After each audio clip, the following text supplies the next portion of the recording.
حاضرین اہل سنت اور جملہ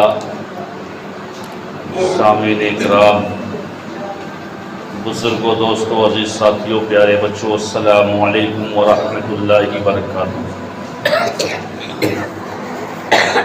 نحمدہ ونصلی ونسلم علی رسولہ الکریم۔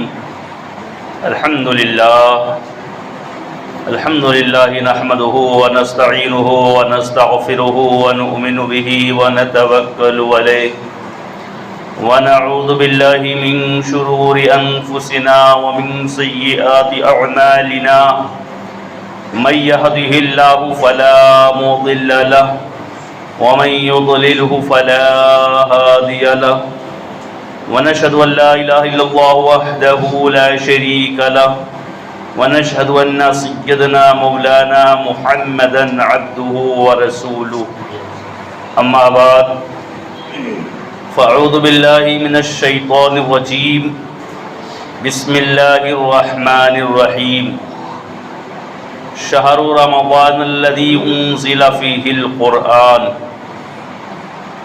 صدق الله العظيم وصدق رسوله امین المتین المکین المعین المبین الکریم، ونحن على ذلك لمن الشاہدین والشاکرین، والحمد لرب العالمین۔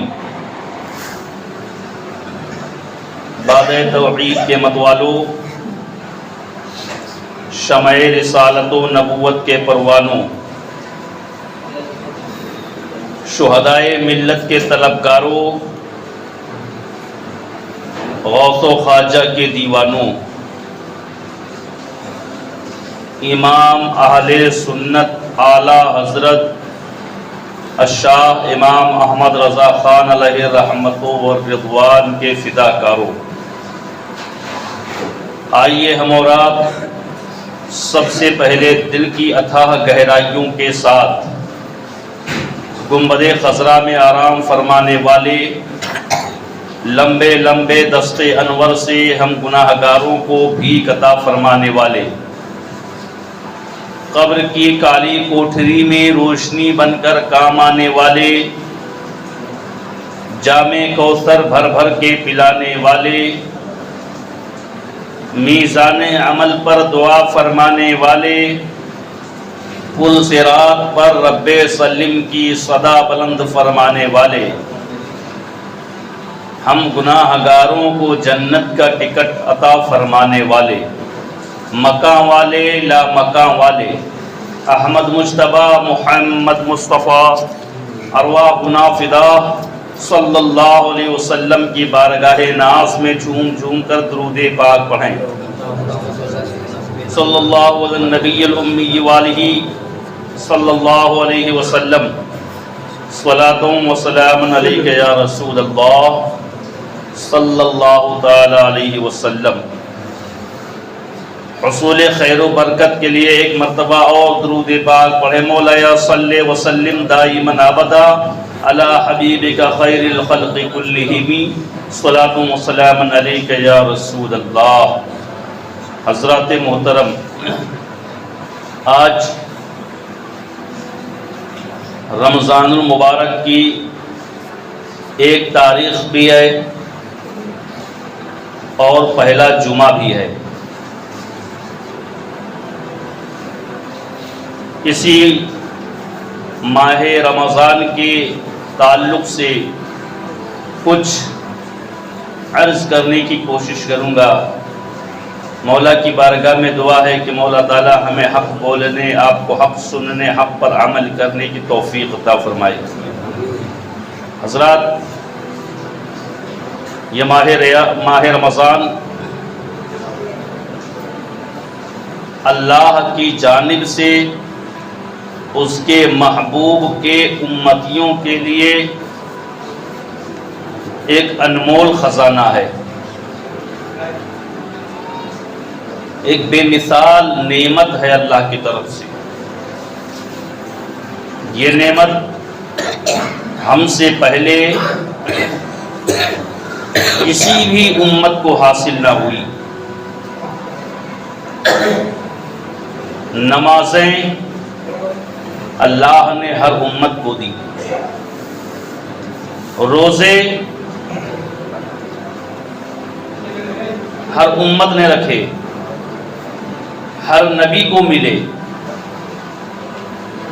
زکوٰۃ و خیرات و صدقات ہر نبی کے دین میں تھا۔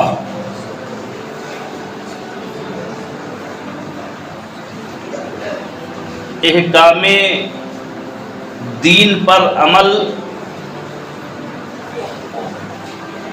ہر نبی کے دین کو حاصل ہوا، لیکن ماہ رمضان اس امت کے لیے خاص اللہ نے عطا فرمایا، اس طور پر کہ اس سے پہلے کسی بھی امت کو یہ نعمت لازوال حاصل نہ ہوئی۔ یہ وہ ماہ صیام ہے جس کا پہلا عشرہ رحمت ہے،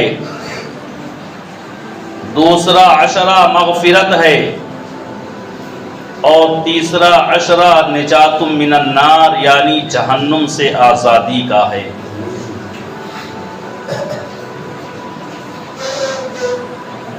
یہ ماہ رمضان جس کو اللہ تبارک و تعالی نے بے شمار کمالات عطا فرمائے ہیں، جو شخص اس ماہ رمضان کا احترام کرے، بروز قیامت یہی ماہ رمضان اپنے احترام کرنے والے کی شفاعت فرمائے گا۔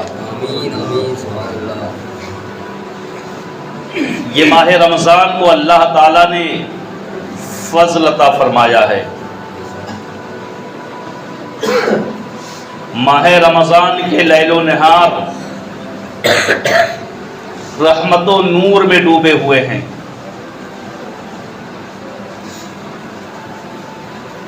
اس کے اندر کوئی ایک نیکی کرے، اللہ اس کے عوض 70 نیکیوں کا ثواب عطا فرماتا ہے۔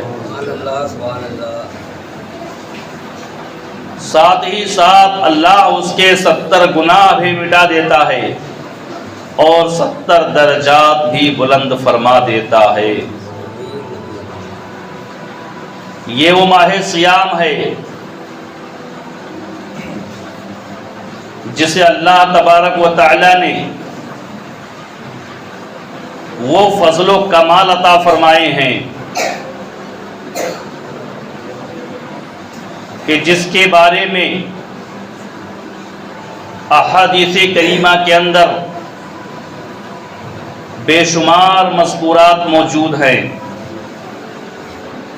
اللہ کے رسول صلی اللہ تعالی علیہ وسلم نے ارشاد فرمایا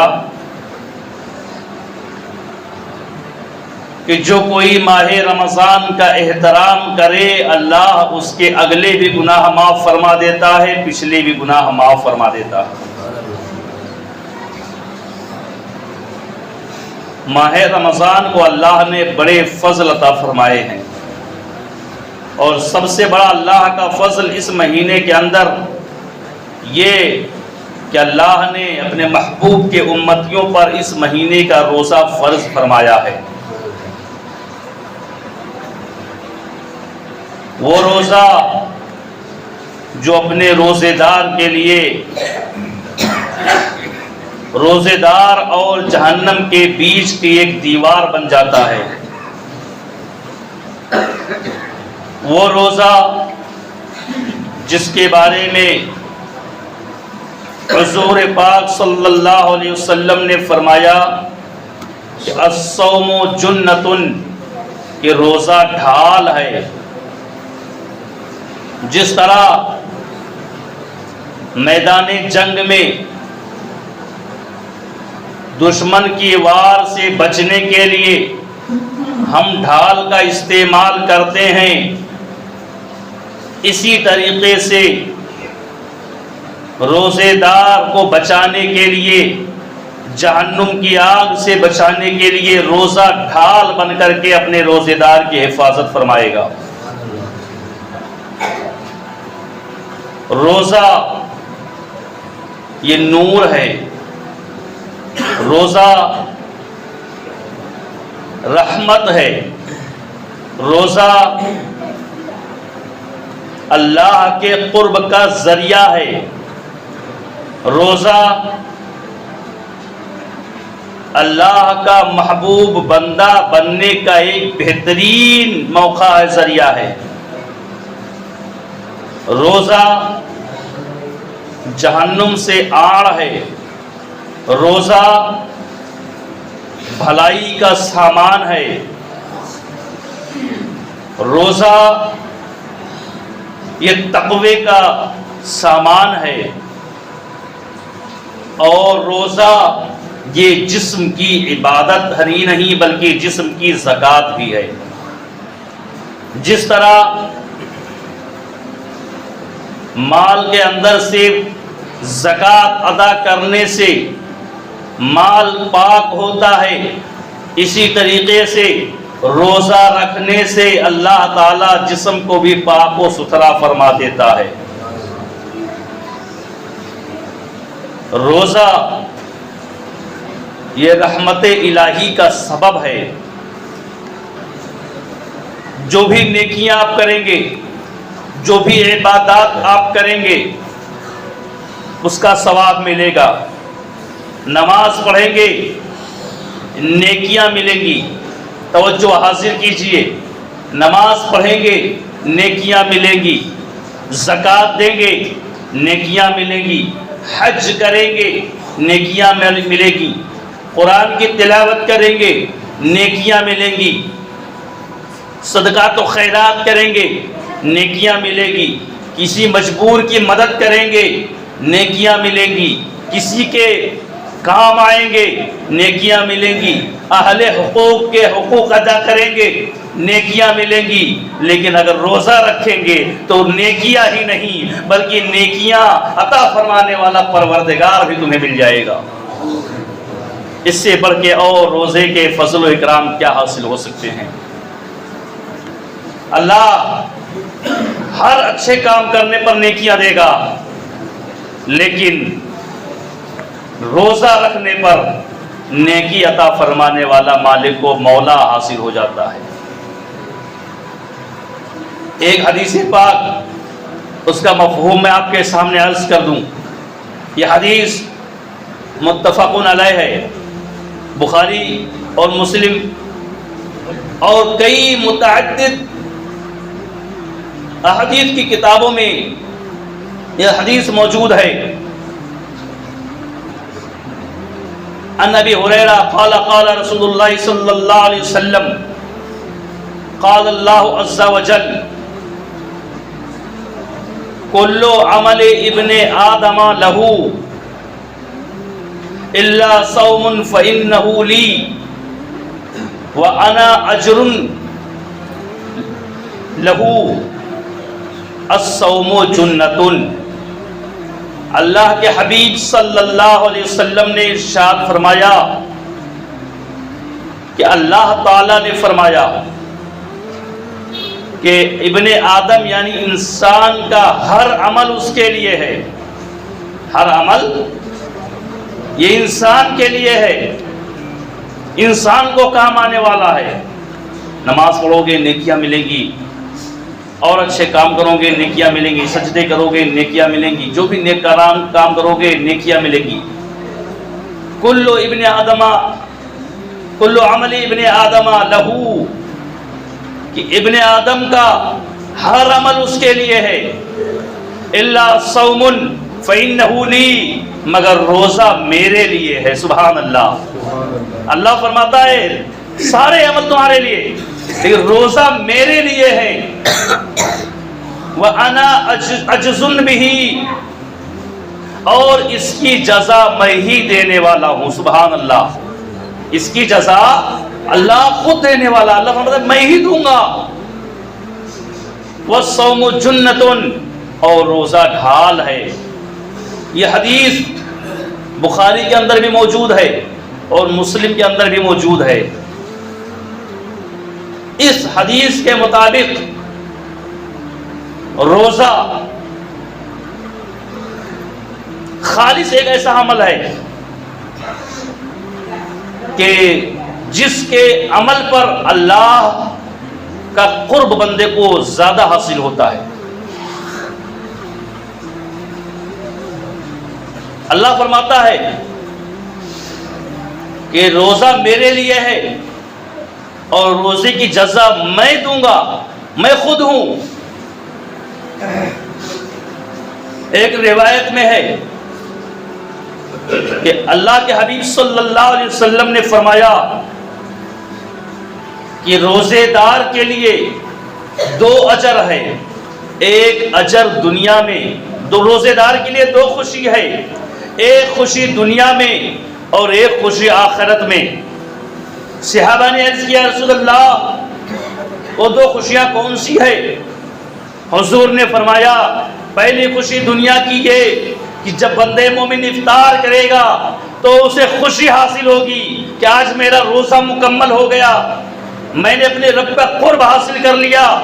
یہ دنیا کی خوشی ہے کہ افطار کرنے کے بعد خوشی حاصل ہوگی، اور دوسری خوشی قیامت میں حاصل ہوگی کہ ہر روزہ رکھنے والے کو قیامت کے دن اللہ اپنا دیدار عطا فرمائے گا۔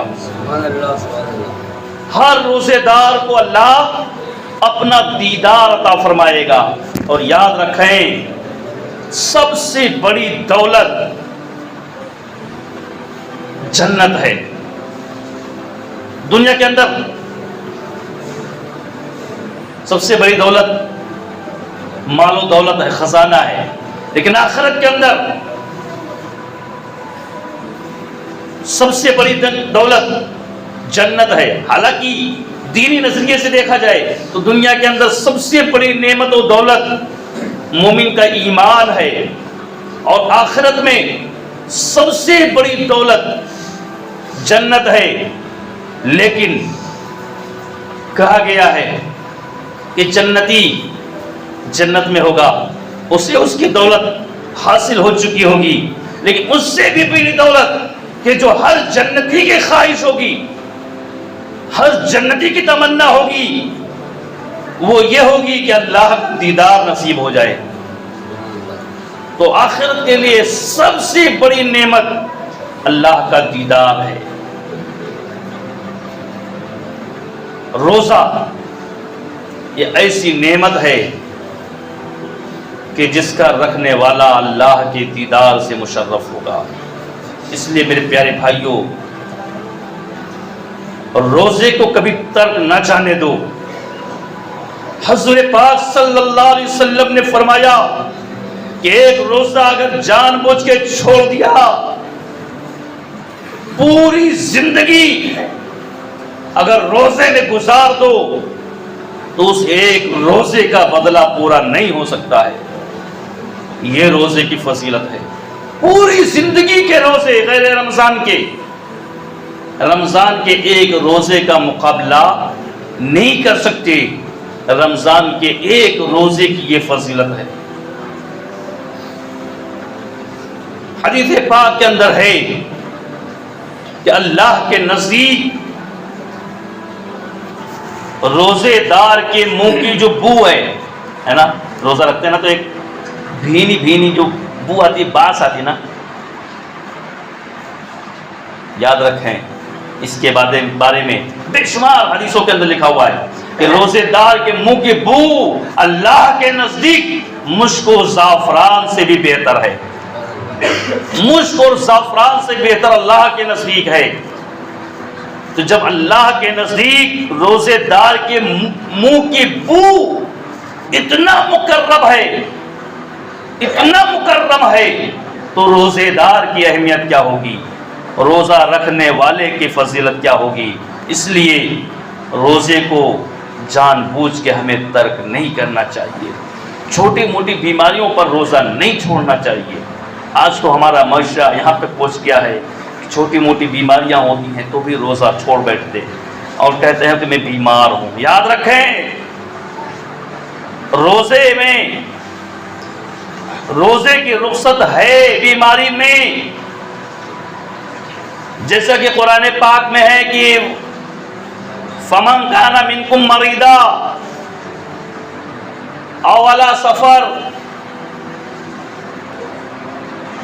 جب تم مریض ہو یا سفر پہ ہو تو رخصت ہے، لیکن یاد رکھیں کہ وہ جو بیماری کا معاملہ ہے وہ چھوٹی موٹی بیماریوں کا معاملہ نہیں ہے، وہ تمام مہلک بیماریوں کا معاملہ ہے، تمام بڑی سے بڑی بیماریوں کا معاملہ ہے کہ اگر روزہ رکھے گا تو فوت ہو جائے گا، اگر روزہ رکھے گا تو انتقال کر جائے گا، اگر روزہ رکھے گا مرض بڑھ جائے گا، ایسی شدید بیماریوں کے لیے رخصت ہے۔ اور آج تو حال یہ ہو گیا ہے کہ اگر ذرا سا بخار آ گیا تو روزہ چھوڑ بیٹھے۔ یاد رکھیں اتنی آسانی سے روزہ جو ہم چھوڑ دیتے ہیں،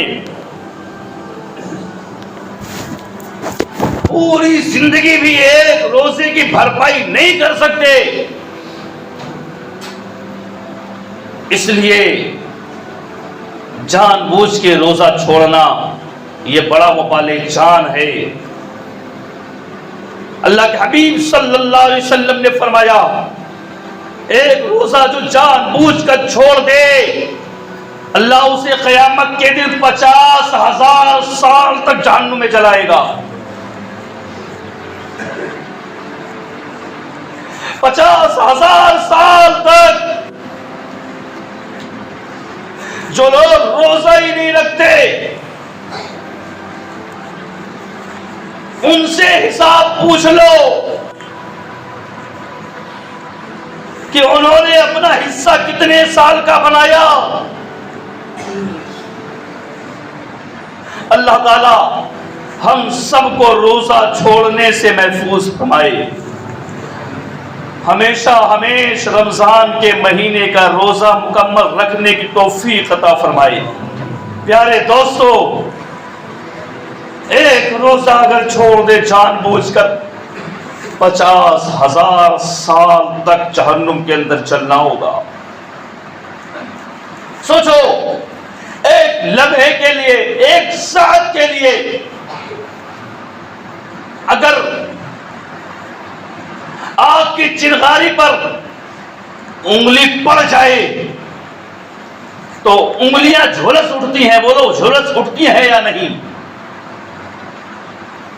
پھپھولے آ جاتے ہیں، چھالے پڑ جاتے ہیں، انسان جلن سے کلا اٹھتا ہے۔ اگر کوئی شخص جلتی آگ میں صرف 10 سیکنڈ کے لیے جلتی آگ میں گر جائے تو بڑے سے بڑے ڈاکٹر کو بھی اسے بچانے کے لیے پسینے آتے ہیں۔ اور یہاں تو معاملہ ایک روزہ جان بوجھ کر چھوڑنے پر 50,000 سال تک جہنم کے اندر چلنا ہوگا، اور وہ بھی دنیا کی آگ سے کئی گنا زیادہ تیز جہنم کی آگ ہوگی۔ یہ دنیا کی آگ جہنم کے آگ کی صرف عکس ہے، حرارت ہے، گرمی ہے۔ اصلی آگ تو جہنم کے اندر موجود ہے، جس کے بارے میں علماء نے لکھا ہے کہ جہنم کی آگ کو بھڑکانے کے لیے اللہ کے فرشتوں نے 1000 سال تک اس میں آگ کو دہکایا ہے، پھر 1000 سال کے بعد اس کے شعلے بھڑک اٹھے، اس کے 1000 سال کے بعد پھر دہکاتے وہ آگ سرخ کلر کی لال رنگ کی ہو گئی۔ پھر 1000 سال تک اس آگ کو دہکاتے رہے، یہاں تک کہ آگ کالے رنگ کی ڈراؤنی آگ بن گئی 3000 سال تک. سوچو 3000 سال تک جس جہنم کے آگ کو دہکایا گیا ہو، ایک روزہ جان بوجھ کر چھوڑنے پر 50,000 سال تک ہمیں اس میں چلنا پڑے گا. پھر ہمارا اور آپ کا حال کیا ہوگا؟ العیاذ باللہ. اس لیے پیارے مسلمان بھائیوں، اللہ سے ڈرو، روزہ چھوڑنے سے بچو. روزہ چھوڑنے سے بچو گے، جہنم سے آزادی بھی ملے گی، جنت میں ٹھکانہ بھی ملے گا، اللہ کی رحمت بھی ملے گی، اللہ کی طرف سے مغفرت بھی ملے گی، اور اللہ تم سے راضی بھی ہو جائے گا.